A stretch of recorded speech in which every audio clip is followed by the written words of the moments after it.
যন্ত্রণা হচ্ছে। আমি কখন বললাম হে যে আমার যন্ত্রণা হচ্ছে?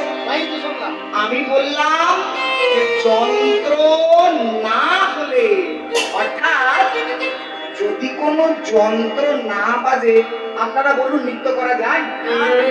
তোমরা যন্ত্র বাজাতে পারবে? ও ব্রজগোপী, হ্যাঁ, এরা সবাই এক এক যন্ত্রে, তোমরা বিশারদা। আরে ললিতা বাজায় বিনা বিশাখা মৃদঙ্গ।